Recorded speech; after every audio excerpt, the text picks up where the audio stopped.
आज मैं जब अंडमान निकोबार में आया हूं, इस द्वीप समूह में आया हूं, तो सबसे पहले तो मैं उन लोगों को जिन्होंने देश की आजादी के लिए, उन अनगिनत लोगों ने देशभक्ति के कारण अपना जीवन न्योछावर किया और जिनका बहुतायत काल अंडमान द्वीप समूह में गुजरा, उनको मैं शत शत नमन करता हूं और उनको नमन करके अपनी बात को प्रारंभ करता हूं।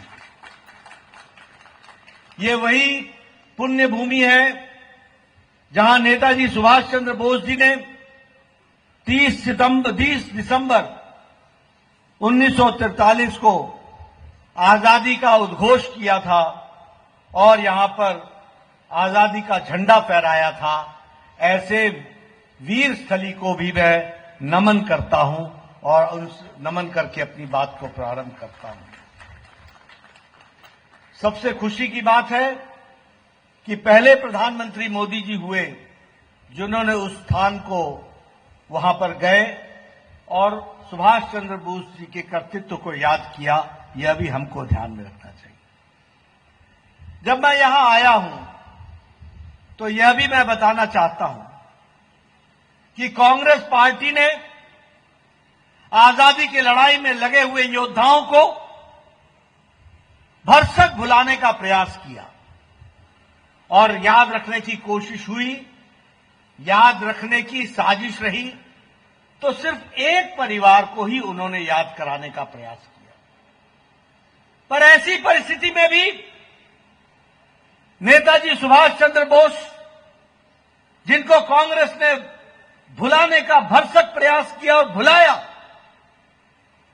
लेकिन प्रधानमंत्री मोदी जी ने सुभाष चंद्र बोस जी को याद करके उनकी स्मृति स्थल को जिंदा रख करके, चाहे वो इंडिया गेट हो, फिर चाहे और कोई पूज्य स्थान हो, हर एक स्थानों पर, चाहे वो लाल किला हो, हर जगह पर सुभाष चंद्र बोस जी की मूर्ति को स्थापित करके उनके कर्तृत्व को जीता जागता इतिहास का पार्ट बनाया, इतिहास के साथ जोड़ा। इसको भी हमको ध्यान में रखना चाहिए। नायक वीर सावरकर को भी भुलाने का भरसक प्रयास हुआ। मैं यहां आया हूं अंडमान में और मैं वीर सावरकर जी की चर्चा न करूं तो शायद मेरी यात्रा अधूरी रह जाएगी।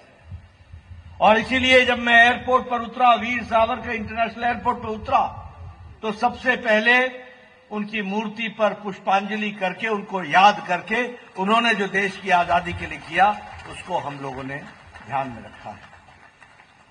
मित्रों, अभी अभी मेरे से पहले विशाल जॉली जी अपना वक्तव्य दे रहे थे और उसके बाद फिर विष्णुपद रे जी ने अपनी वक्तव्य रखा।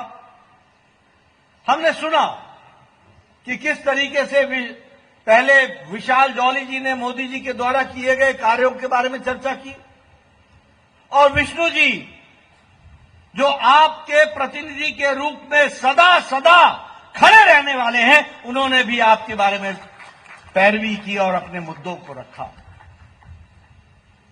हमारे लिए आज ये बहुत ही संतोष की बात है, खुशी की बात है और आपके लिए भी खुशी की बात होगी।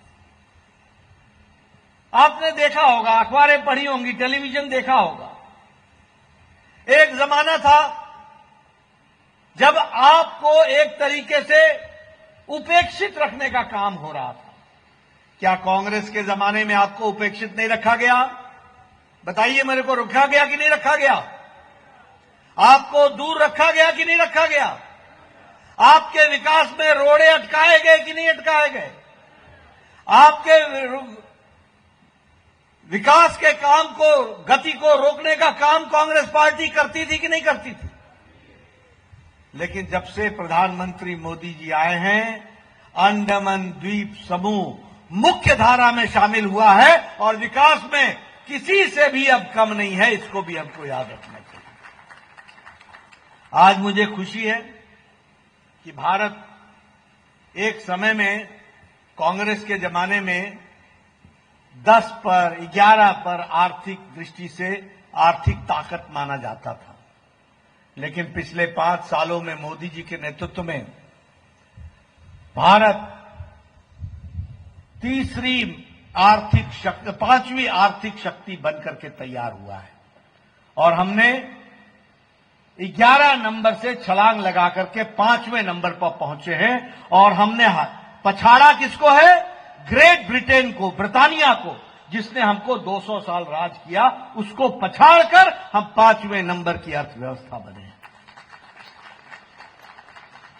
आज आपसे मैं बताना चाहता हूं, आप विष्णुपाद रे जी को भेजेंगे, ये चुनाव जीतेंगे, इनके वोट को जोड़ करके मोदी जी तीसरी बार भारत के प्रधानमंत्री बनेंगे और 2027 में भारत मोदी जी के नेतृत्व में तीसरी महा आर्थिक शक्ति बन जाएगा।